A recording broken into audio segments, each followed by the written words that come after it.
This is the Surly Grognards for March 26th, 2018. This is Peter Bowman, and as always, I'm joined by my good friend and co-host, Eric Carlson. How are you doing tonight, Eric? I'm doing all right. Most excellent. So, tonight we're going to be doing sort of a Q&A type episode. We got a bunch of questions in, a lot of them from Bardic DM. Thank you, Bardic DM. Yes, that is super awesome. Yeah, we got a couple comments that I'm not sure we could spin into a full episode, but they're both sort of things we probably could at least spend like 5-10 minutes on at least. Easy, yeah. Yeah, but at any rate, so why don't we just start off with let's dive get in. All right, Yeah. so we're gonna dive in with Bardic DM's a few of his first. The first one he sent in was that Paizo recently announced a free play test for Pathfinder 2.0 in August, which, from what they've said so far, is stepping away from a lot of the 3.5 rules. I'll believe that when I see it, but whatever. Do you think you might give it a try, and would you be willing to stream it or review it on stream if you do so? As a side note for Eric, goblins and alchemists are going to be core rules in the new version, so he'll have an excuse to play a 3-foot-tall psychopathic pyro who makes his own bombs. I don't need an excuse, but it's nice to see that it's supported.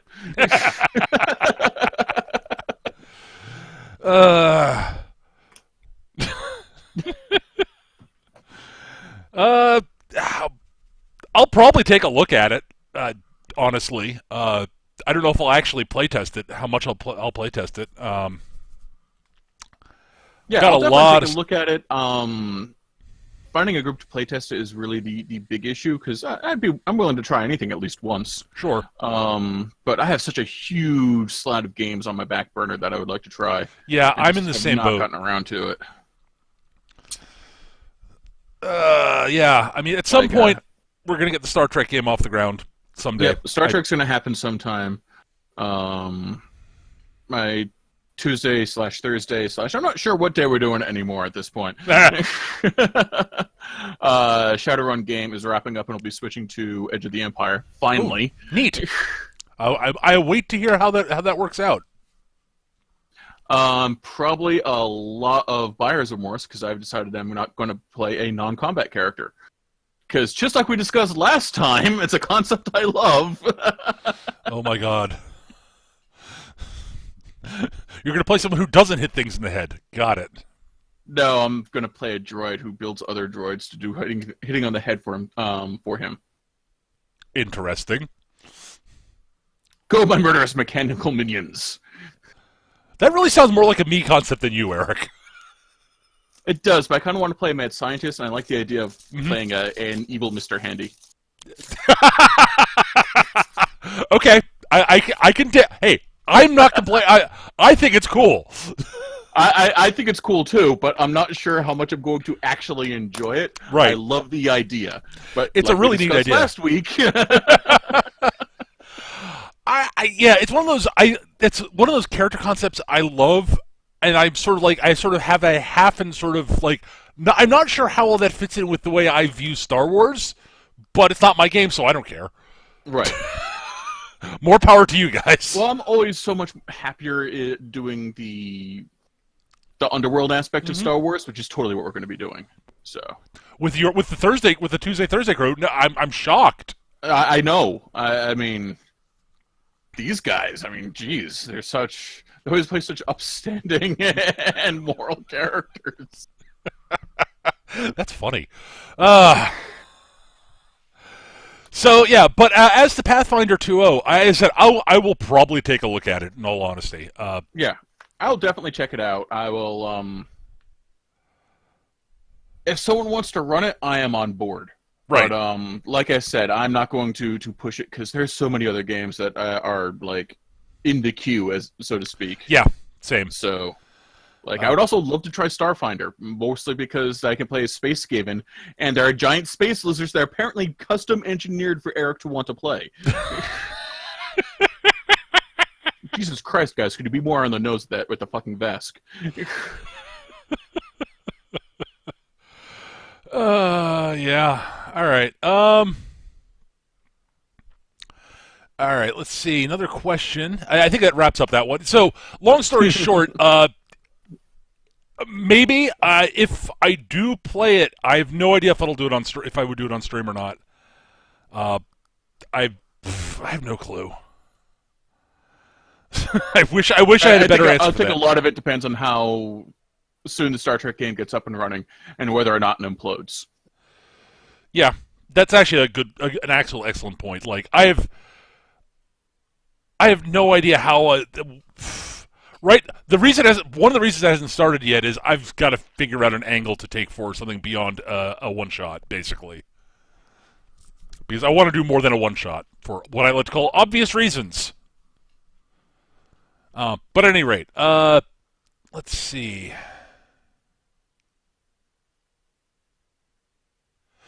Question 2 he sent in is he's planning on a campaign for Pathfinder. The concept is a world where the gods have been dead for millennia, killed in their own civil war. The Age of Heroes long forgotten. Now powerful mages control the world as false gods. However, hope lies in the shards of divinity scattered about the world, allowing those with opportunity to forge new gods from mortal flesh. And he's looking at ways to advance characters outside of leveling and Pathfinder's mythic system. The former is included, and the latter isn't right for progression to divinity. Any suggestion for materials to help build something like that? Oh, boy. I don't know if Pathfinder is the way what I do for that mechanically, purely mechanically.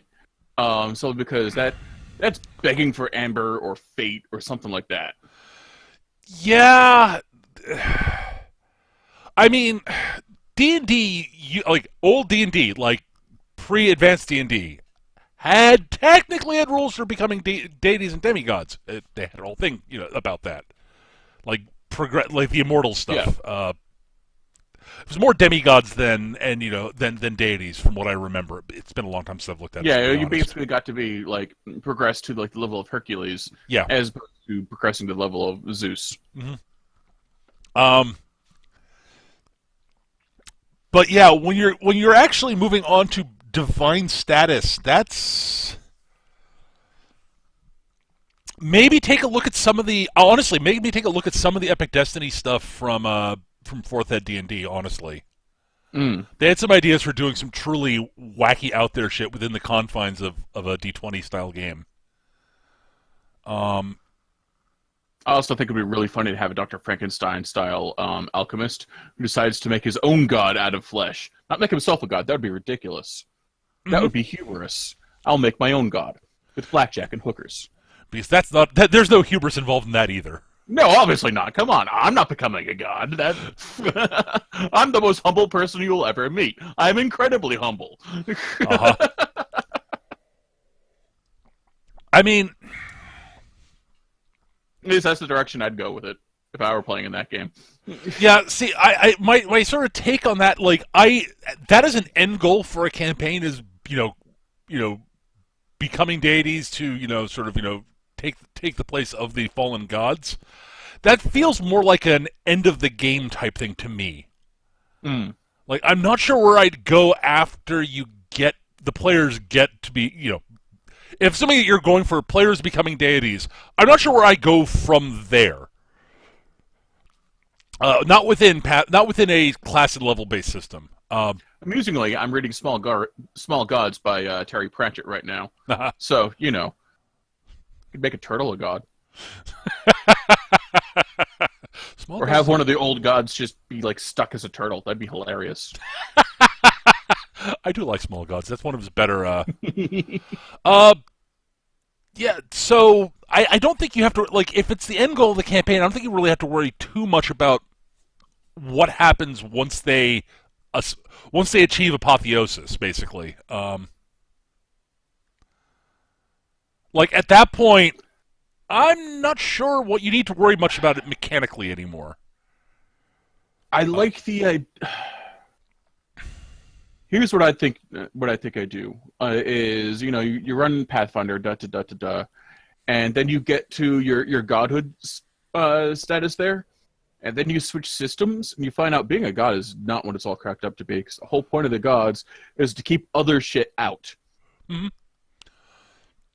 Oh, sure. There are a bunch of ways you can handle that, and if you want to sort of have a mechanical thing for like what happens when they get these shards of divinity, they make them more powerful.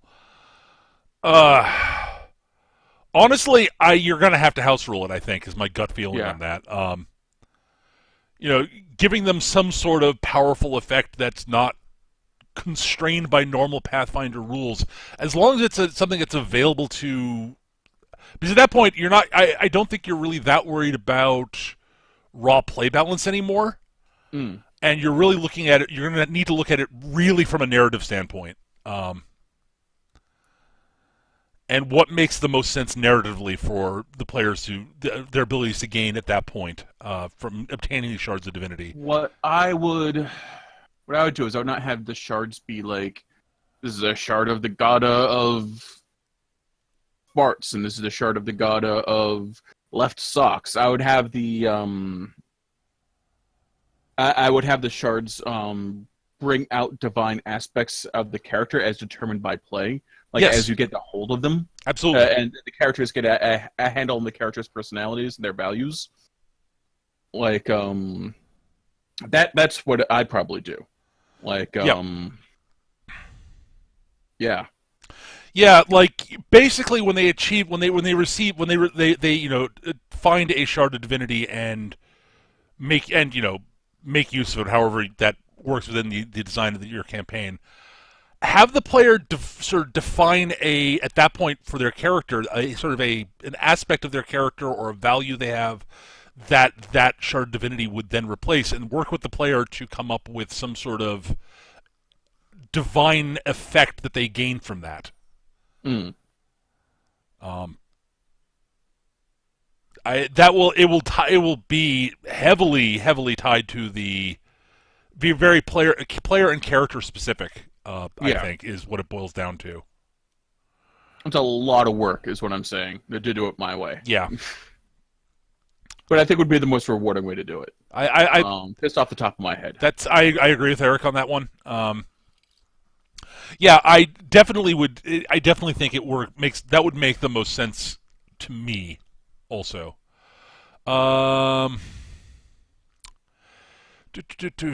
okay, having heard your discussions of the BattleTech MechWarrior game, it sounded amazing, but I also remember you use a merger of the original system GURPS and a homegrown variation of the feng shui sticks for mechs. Could you explain the details of that and give a recommendation for what sources of systems to use? Okay, so, this actually, I wish I could claim credit for this, but I can't.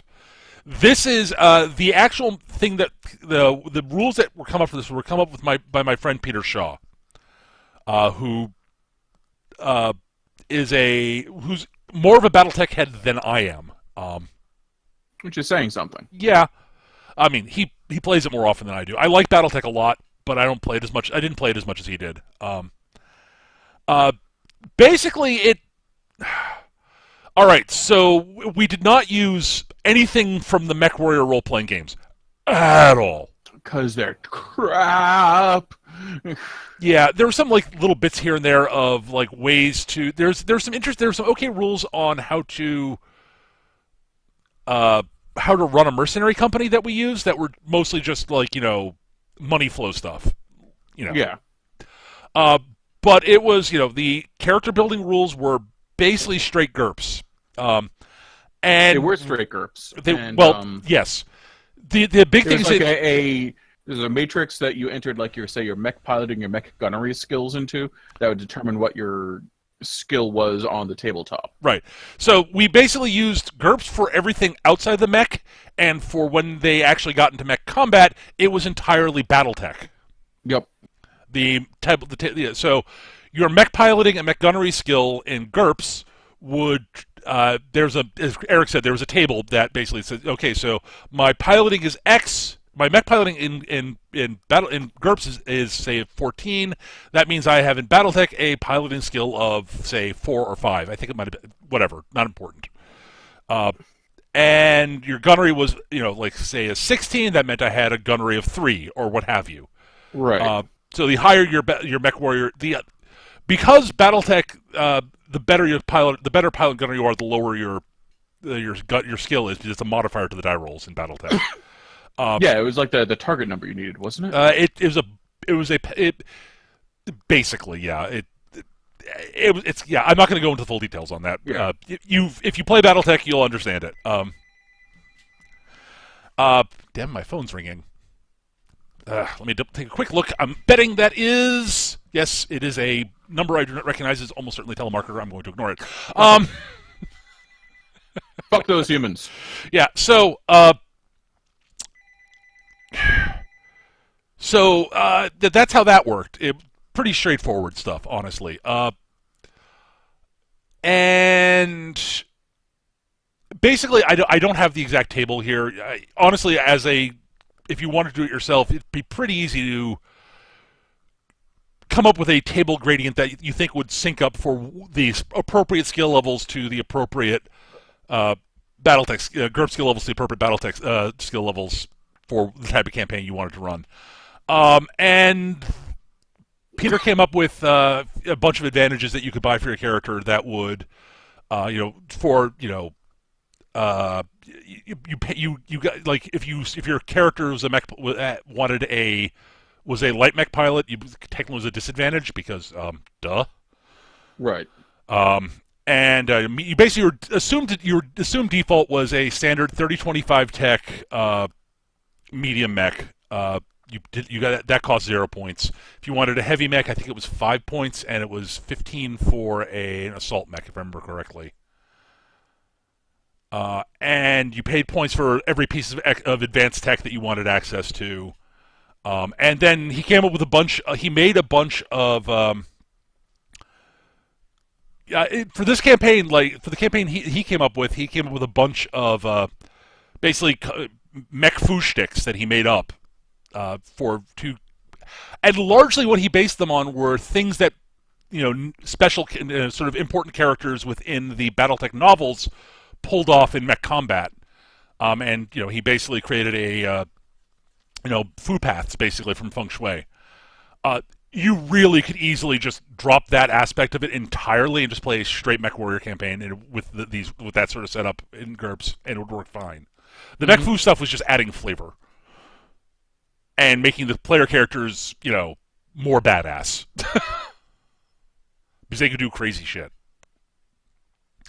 Like, he had a path for overcompensating for your mech overheating. The red line pilot path. There's a path for, like, doing crazy things with LRMs. Yep. There was a path for just going, like, fuck you, I'm wearing an assault mech, I'm just going to walk through your armor, ha ha ha. Yeah. There was, the assault mech, aha, I'm an invincible juggernaut, I dare you to stop me stuff.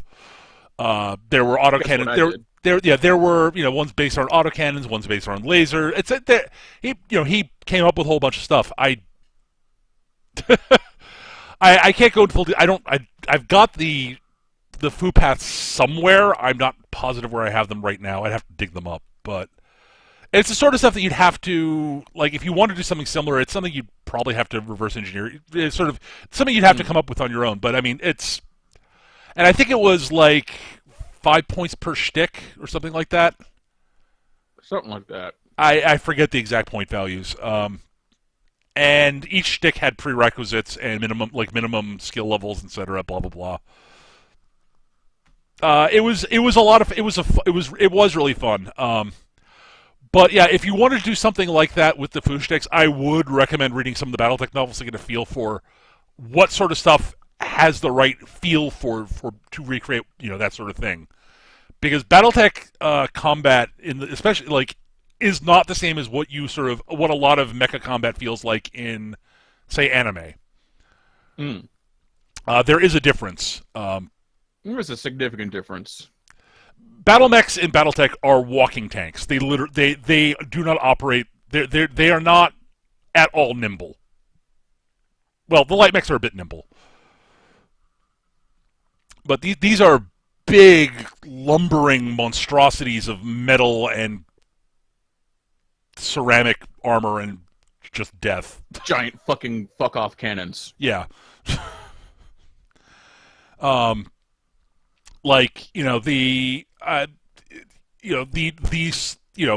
lightest battle mechs weigh 20 tons, and yeah.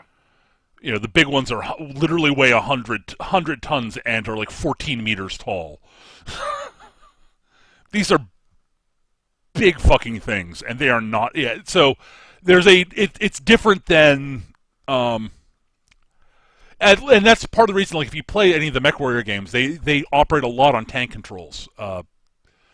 And your movement is you actually have sort of effectively a turret with where you can rotate your torso and shit, and so you want to capture that feel a bit as opposed to the classic sort of the more sort of a very skill, like, and you could do some at any rate. I don't want to go into too much like detail about that, but that I would recommend reading some of the BattleTech novels to get a feel for that sort of thing first. If you want recommendations for them, pretty much any of the ones written by Michael Stackpole are decent. Everything explodes in a fucking mushroom cloud, but yes.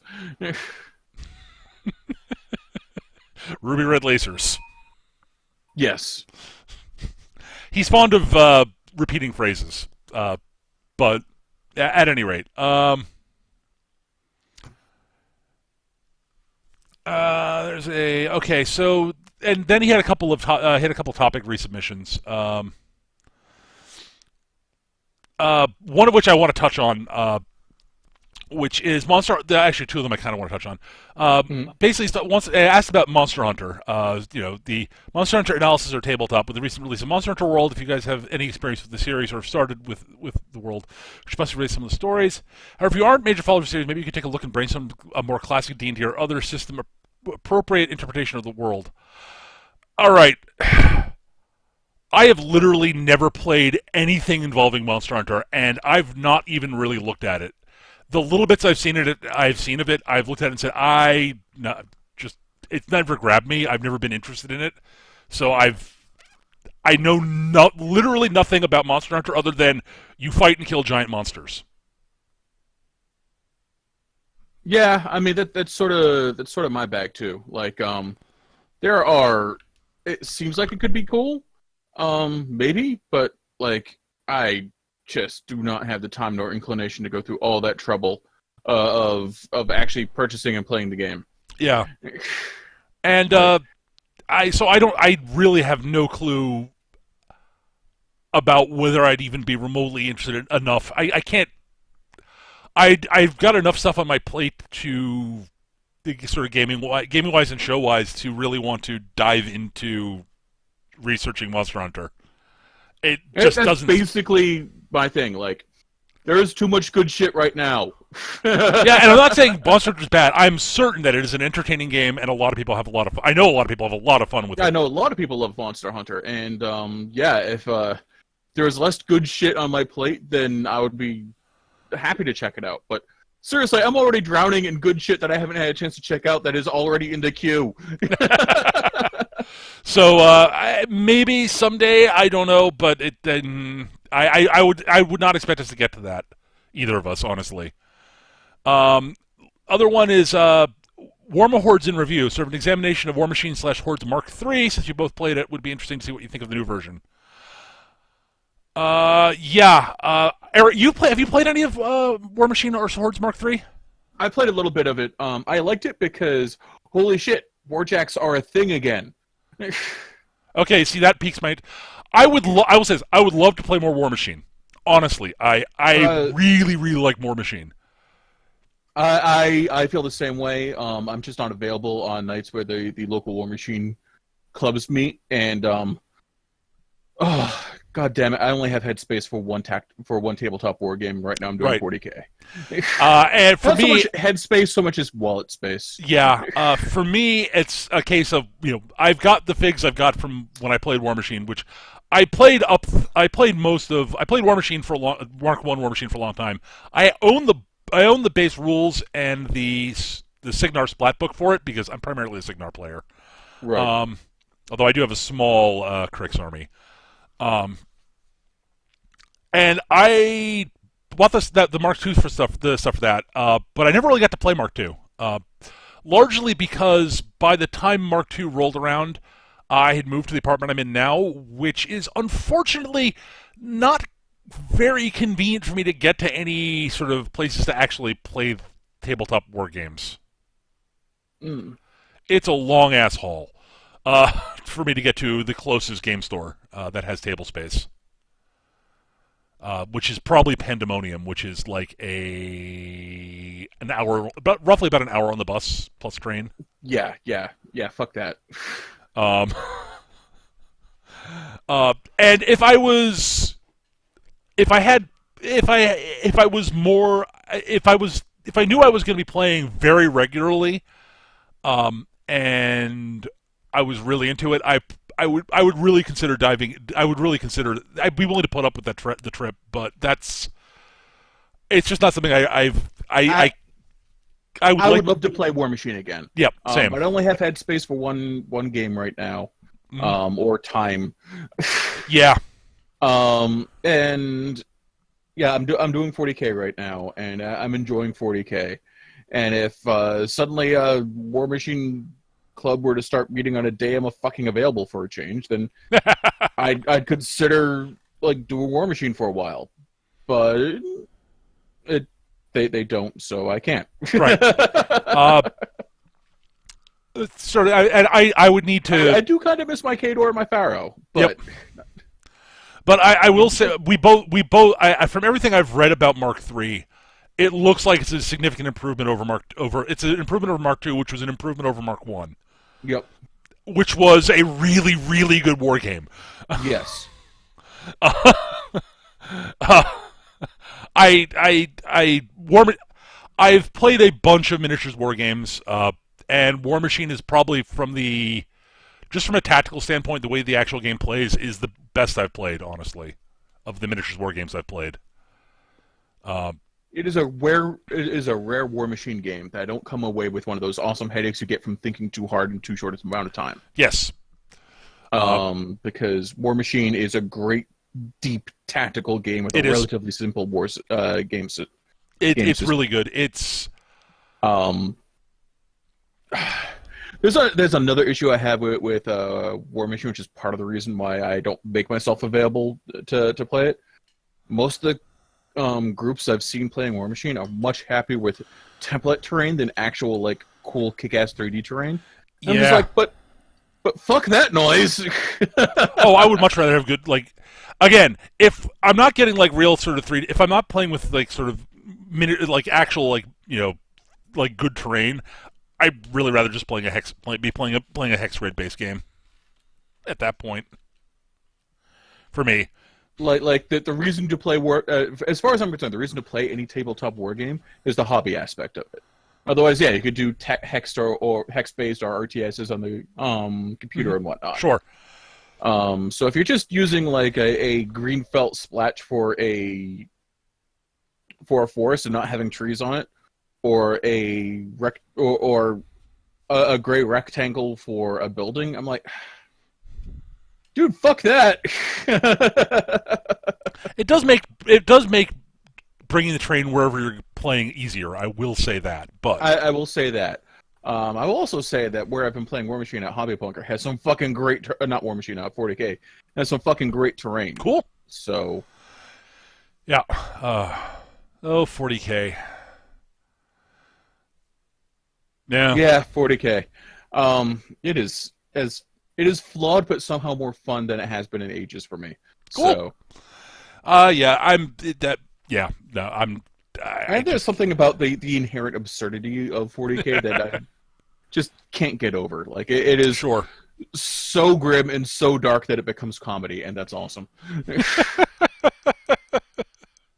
I can see it. I mean, I've played 40K. I enjoyed 40K for a while. I really did. I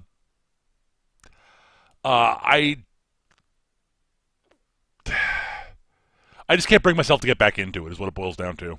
I don't blame you. Like, God damn, the Alchemy Games Workshop had to work to get me to even look at 40K again. Yeah, I remember. Impressive. Yeah.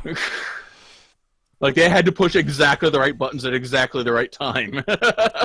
Yeah, my problem is I really don't have enough models. The problem is the army I'd be most interested in playing I don't own any figs for. So yeah, and they just got their codex. So yeah, Tau. Yep. From everything I've read about the Tau, it's like, wait, they're primarily about shooting, but that's what I want to do in a sci-fi game. Shooting's dumb. Run up and hit him with rocks. That is the correct answer. Shoot. That is the correct answer in any tabletop war game. All right. Let's move on to some non-Bardic DM questions. Bardic had a couple other ones, but I want to give the other viewers some time. Zodiac wrote in. Since it's been mentioned in the episode, how about you guys just talk about Shadowrun in general? Maybe brainstorming session narrowed to focus on let's make a Shadowrun game Mecha would like.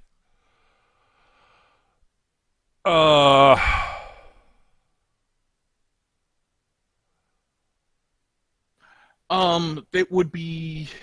I'm not sure we'll actually be able to brainstorm one out right now. Obviously, we won't be able to brainstorm one out right now, but Right. For basic framework for a Shadowrun game, I would like. I think it would vary by whether I'm a player or a GM, also. Mm. But I think Eric, since you know, I don't know as much about the Shadowrun setting as you do. I know little bits and pieces. Okay. And you've played a lot of RPGs with me over the years. I think the way to get you to enjoy Shadowrun is to drop it away from the Criminals from Hire thing and center it on something else, like maybe the conceit would be you're playing cops. Okay. Which could be kind of cool, or I mean, there are more than a few secret societies out there. You could play play members of a secret society whose job it is to keep shit being not terrible, an actually benign and good one. There are things I could envision being as a player. I would I think I'd probably enjoy. I could envision playing a campaign centered around private PIs would be kind of interesting. Go sort of all noir. Yes, and that's entirely possible in the realm of Shadowrun. Oh God, yes. From everything I've read, I was just thinking a noir themed Shadowrun campaign would be kind of awesome, actually. Yeah, that'd be great. In fact, so the character I'm playing is pretty much that. If he was also a accidental anime character and a master swordsman and a monster hunter. Okay, sure. Yeah, I think part of my thing with Shadowrun is I would want to de-emphasize combat a bit, honestly. My personal feeling for once you get into quasi science fiction style settings, I find combat to be less interesting than at lower tech levels. I'm more interested in the investigative, it's hard to phrase it. But I'm not as big a fan of almost I have no problem with I don't know. Maybe I'd be okay with that. I don't know. I've played enough games where I played and run enough games are based around scum and villainy, honestly. Right. And I enjoy those. Honestly, I probably would enjoy a fairly typical Shadowrun campaign, to be totally honest. I'm not a big fan of the system. Is my biggest issue with Shadowrun, honestly. Okay. It's less the world than the system for me. Honestly, if I was to take the time to work up Shadowrun in Hero System or GURPS, I'd find that a lot more compelling. Cool. The problem is Magic's kind of a big part of Shadowrun, and that's something I really like. The one of the things I like about Shadowrun is it's long enough after their turn of Magic that it's really just another thing. Sure. And yeah, we've had a few sessions in the current Shadowrun game where we basically did a noir detective thing. Sure. And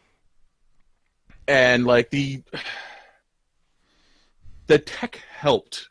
We had one person doing like computer research stuff, and one person like doing stuff on the ground, one person doing like magical doohickeys to like divine out shit, and it was all really cool and interesting. Especially because this is Chris like having gotten used to our characters, knowing what we can do and how to challenge us. Right.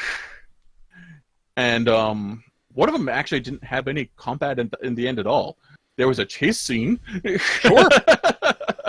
That's really cool. And like, yeah, I think there was one fight in it, and it was basically a like, okay, we have to get the girl, so we do a quick smash and grab, and it wasn't even really a fight. It was basically just kick in the door, grab the girl, like disable the guards with like some knockout gas and a flashbang, and bug the fuck out. Sure. And then a chase scene ensues.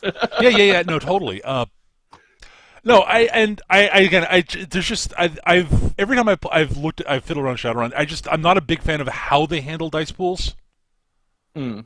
It's not a case of I'm not as big a fan of dice pool games as you are, Eric. Let's be real. I mean, Absolutely. and that's fine. Like again, it's personal. I'm talking pure personal preference here. The dice threshold, the dice pool, like I also think I would be happier with the sort of dice pool plus rolling number each. You're trying to roll successes on individual dice thing. If the individual dice had more variance than they do in Shadowrun because it uses d6s.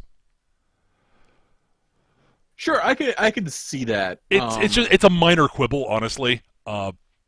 I can see what you're saying. I counter with D6s are. Mm-hmm. Everyone has a fuck ton of D6s. Absolutely. No, I get why they made that choice. It's a logical, intelligent choice. I'm not saying it's bad. And because the dice explode on a 6, you can have more variance. Sure. That's actually a valid point. That's actually a really good point, Eric. Thank you. And like the only issue is like because dice explode in a 6, then 6 is just as difficult as 7, and 13 is just as difficult as 12, and so on. But that's a minor thing. Yeah. Honestly, yeah, I think I would like it better if it was D10s, but whatever. I also, again, I will always prefer bell curve games to dice pool games. It's just a personal preference. I love both of those things. I do both better than a single D20. I'll tell you. Oh Jesus Christ! I agree with you completely there. Or I prefer bell curve games and dice pool games to percentile games, which is what a D20 game is. Yes. If you want to argue with me that D20 is not a percentile game, you're wrong. It's just a percentile game in increments of 5%. Yeah, it's just using 5% integers. But yeah, at the same time, I love the world of Shadowrun. It's a cool setting. Like it's very indicative of FASA. Amazing world building. Not very good rule systems, at least not for a while. Yeah, first few editions. I enjoyed the bit of 3rd edition Shadowrun I played, but that was more a case of I liked the character I was playing, and the game master was running was running a remarkably weird and wacky game. It was strange, but like I didn't like the character creation. I wasn't a big fan of the 3rd edition character creation system. It was okay, it was fine, but it was there's that, but and I gotta tell you, like, I've been in all of one Shadowrun game that actually used the character creation system that comes in the book. Everyone just goes, okay, here's the companion that has like a more robust point buy system. We're just gonna do that.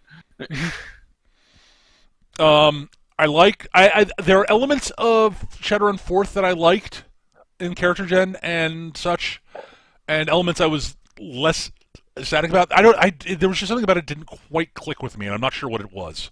It may just be that I just didn't read the rules as carefully as I normally do. Honestly, I will say I thought the way it worked, despite being basically the same system as the Catalyst MechWarrior game, using basically the same system, I thought it worked way better in Shadowrun than it did in MechWarrior. I absolutely agree. But yeah, I'd have to fiddle with it a bit. Again, I've not looked at 5th edition, although from what I understand, it's very similar to 4th. I think that's right. I know I've played fifth. I just don't remember it terribly well. Mm-hmm. And we're doing third now, Cool. because that's what everyone has books for. That's a perfectly valid reason to do it. Honestly, I totally grok that reasoning. My other Like issue we've all got the rules for fourth. We're just gonna do. We've all got the books for third, and a gigantic library of supplements. We're just gonna do that. my So, one issue with cyberpunk games in general is the Decker problem. mm, Um, and as long as no one in the group is playing a Decker, I think it generally works out okay. again, they've changed the way system. Third edition is where they made the change, and they really codified it better in later editions. Yeah, Where I like remember. yeah, all the Decker stuff is happening in the same time integers Yep. as meat space. And so they're getting a big bonus to their initiative, so they can take more actions and what yada yada yada. It always feels like the minute the Decker dives into cyberspace, it always feels like the game just even because it always felt like to me that it just felt off. Something felt off with the way when the action changed to that. Like I actually like I have like it. I've in the little bit of Shadowrun I played. When I was playing it, one of the players at the beginning of that game was playing a Decker. They switched to a non-Decker, and we had their player character became an NPC, and the game flowed a lot better from that point on. Because the Decker would be like the runs became like if we needed to get the Decker somewhere, it'd be get the Decker to their insert point, and then the Decker does his thing, and we don't have to worry about his special rules while we do our stuff. Right. Um. It also helps when your Decker is more than just a Decker. Yeah. Oh God. Yes. Like if all your Decker does is deck, then yeah, it helps a lot when the Decker is also a gun bunny, or the Decker is also, weirdly enough, a mage. That's very strange. That's very strange, but it was Leland, so what do you Yeah, fair enough. I do know there was. Oh God. There's a guy who's a big contributor on the Hero System forums, and did a fair bit of art for Hero System. Actually wrote his own sort of. He wrote his own sort of cyberpunk setting for Hero System. This is back in 4th Ed Hero. This is prior to 5th edition coming out, which was very heavily. It was inspired by a lot of sort of cyberpunk anime. So instead of going the cybernetics and such, cyberpunk plus fantasy that Shadowrun did, it went the psionics route. So it was it was very clearly inspired by stuff like Akira and oh God, I'm trying to remember there's another fairly well known cyberpunk and psionics setting anime. I'm blanking on the name of it now. I'm not sure what you're thinking of, mainly because I'm brain farting at the moment. Yeah, but it was that sort of thing. So like psionic abilities were a thing in this setting. It's called Kaze 5 was what he called it. He actually self-published it, and I actually bought a copy of it. I got it. Actually, I lent it to my friend Jesse at some point. It was interesting. I never got around to doing anything with it, but I enjoyed reading through the book. But yeah, it's the reason I mentioned using Hero System for this sort of thing, because I think it would actually work pretty well in it. I think you could do, because that worked, I'm certain you could do something similar to combining cyberpunk and fantasy in Hero System pretty well. Yeah. Oh yeah, sure.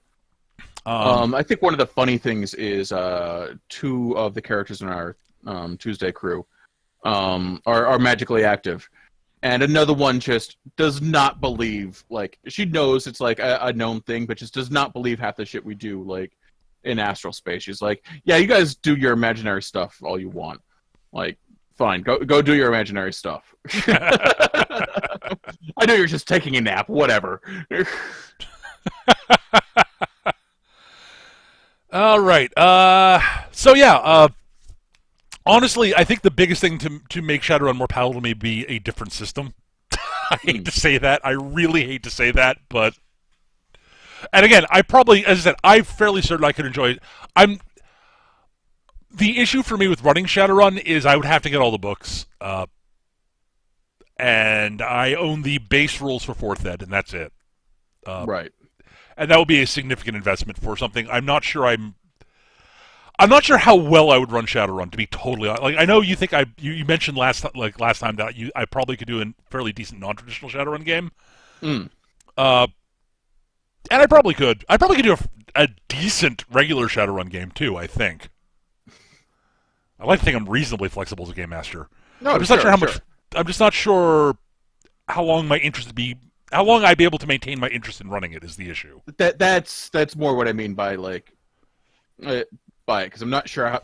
Like you said, it's less. I don't believe in your ability to do it. I believe my doubt is your ability to maintain interest in running that kind of game. Yeah, and I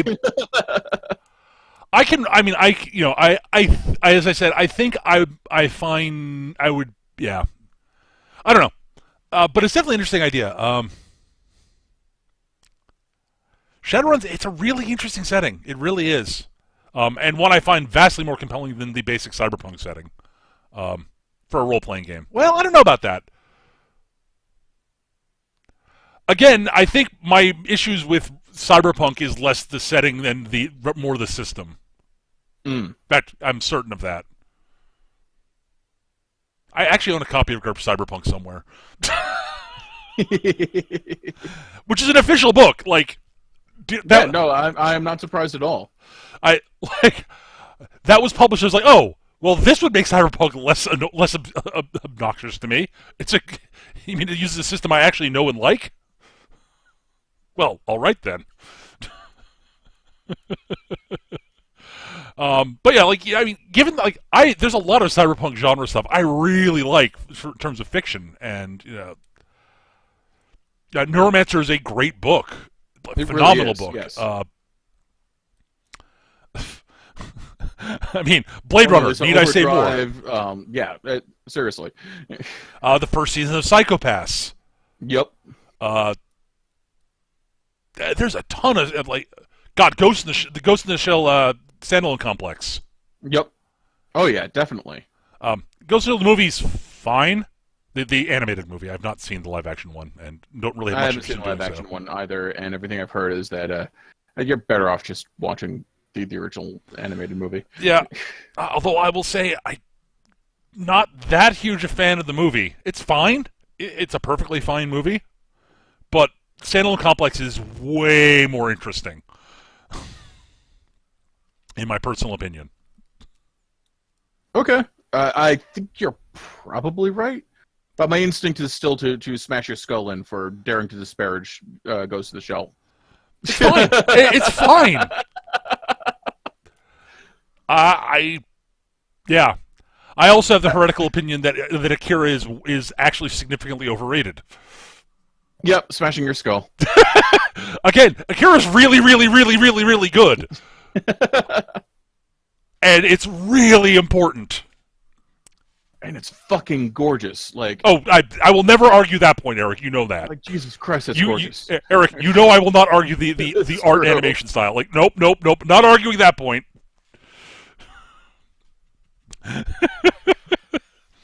And again, by overrated, I don't mean I never. When I say something's overrated, I don't mean bad ever.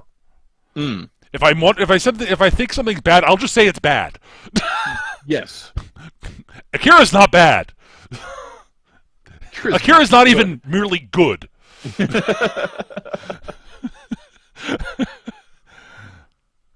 And again, if you want to argue sort of, the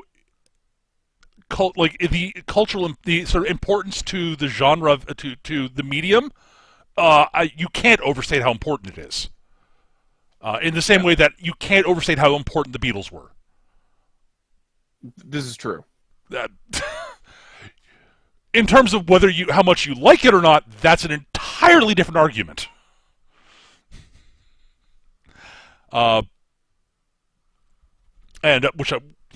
any rate, although it's been a long time since I watched Akira, so I might like it more now than I did last time I watched it, honestly.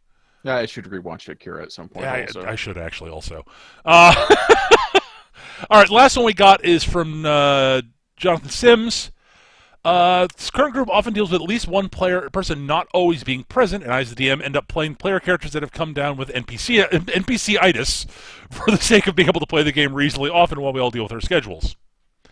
I don't want to have them experience important character moments when the players aren't there, but I also want to have them act as they reasonably would and contribute to the situation as they can. Absences aren't known multiple weeks in advance, so they aren't something I can purposefully arrange a story to comment it. Even if I could, that would probably feel unnatural anyways. Do you guys have any experience with these type of situations, and if so, how do you handle it? Yes, I've had experience with this, a fair bit. And depending on the game, I've had to handle it differently, and situation. It's really unfortunate when it happens to a character that's going to be the player can't make it on a week when their character is going to be involved in an important plot point coming up. That is the worst situation when something big and important is going to be happening that involves their character, and it's hard to get around that. I have gone from depending on the game, I'm more likely to in a sort of a meat space game. I'm more likely to. In a lot of the meat space games I've done, I often will have the players designate one of the other players at the table, the person they feel like they are comfortable with running their character during a session, if they're not there. I prefer doing that to doing it myself. Usually, it's more of a case of this player will you will handle my character when combat comes up. And the game master will handle non-combat stuff. Is often the way we'll handle it. The reason being is that as the game master, I have enough to worry about during a combat scenario, and to want to do that and run one of the player characters also in combat. I've done it. I really prefer not having to do that.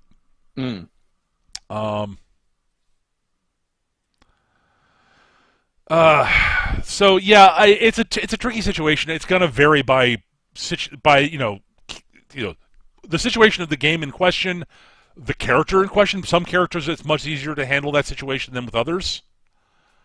And as always, how much notice you get will also. There's no one way to handle, is what I'm saying. I think. You got anything on that, Eric? Nothing you haven't already covered. I mean, it's a problem, and if someone is consistently not able to make the game, then just don't build shit around them. Yeah. But if it's always someone different, that's when you have a problem. Yep. Especially when something really big happens, it's going to affect everybody involved. Yeah. And it's tough, and it's yeah. But yeah, my gut feeling, honestly, is it comes from adulting, and it sucks. Yeah, but yeah, my gut feeling is honestly, and my gut sort of reaction is, I would try to have. There are a couple things you can do to try to mitigate it. One is to, when you find out about what's happening, run the major plot points by the guy the player's going to be missing the session, and see how their character would. Ask them how they think their character would react in that situation, so you can fold that into how you handle it. Also, as I said, having them designate one of the other players at the table to be able to sort of they can handle what my character does when I'm not present. Picking one person to have it to consistently be in charge of doing that, and that might be the game master too. There are times there have been games I've run where I know the player character's character well enough that I feel comfortable in that sort of situation, because especially with characters that have sort of backstory stuff that they haven't spread to the rest of the group, that informs their personality. I'm better able to handle, like, when I've got depends on how much background stuff I have for a player character, basically. but I'm rarely comfortable. Like I'm comfortable sort of making sort of general sort of plot decisions for a character, but I'm never comfortable role playing another player's character for what I like to call obvious reasons. Just it's wrong, man. It's like it's almost as bad as using someone else's dice against their without their permission. Yeah, it's just not right. And yeah, I always feel uncomfortable role playing someone else's character. It's like wearing their underwear, and not in a sexy way. Yeah. So I wish I could give you a more concrete answer than that. I really do. But it's gonna vary by game and player, and character. Like again, there are some characters where it's easier to handle that sort of thing than others. Yep. And sometimes it's gonna be a matter of it's a character that will vary by game master too. Like for some, much like some character concepts work better for some players, like we talked about last week. Yes. Some player character concepts, GM's better able to sort of think about how the player is going to how that character would handle a situation. This is always tricky, as we mentioned. The players will often throw monkey wrenches into the game master's plots because you can never fully predict what the player's going to do. Yeah. So yeah, I hope that helps. Though I mean, I hope there's something that would be helpful. I really don't know. I just don't have a concrete answer, unfortunately. Yeah, it's something that we all have dealt with, especially once we start adulting. Like it's just unavoidable. Yeah. It doesn't mean it's fun or easy. No. But other than that, yeah.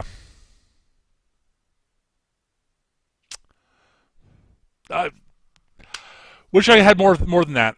Do we have anything else? Let's see. Got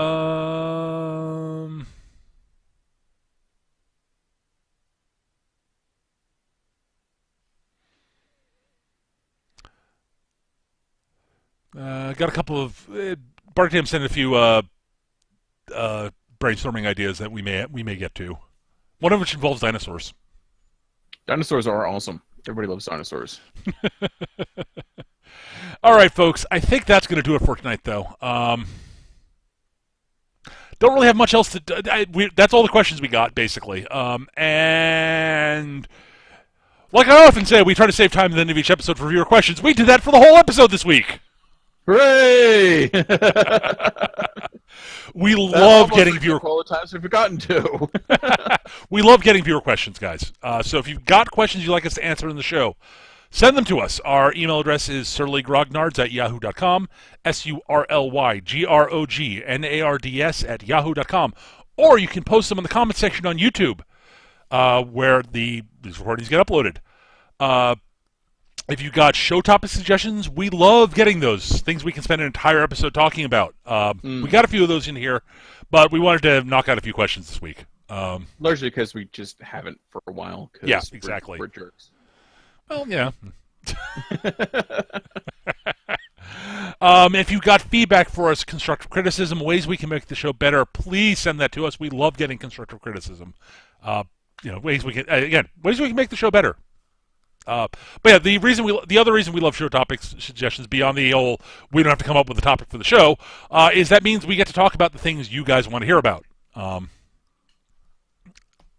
Also means we don't have to come up with a topic on our own, which is always great. Most of that means we don't sit here going if we don't sit here 5 minutes before show going, oh crap, what are we going to talk about? Yeah, no shit.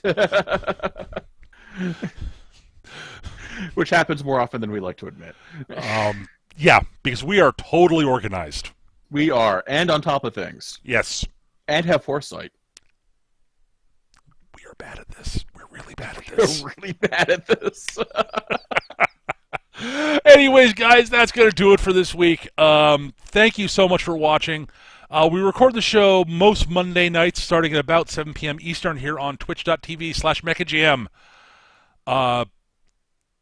Next week is very likely going to be another episode of Three Men and an Anime, where we'll be covering Gav's most recent selection, Killing Bites. Yep, we'll be covering that. Yep. So, look forward to that. We'll be back, as I said, next week will probably be 3 Men and Anime. So, anyways, that's going to do it for this week, guys. Thank you again for listening, and we will see you guys next time. Keep on gaming, everybody. Bye.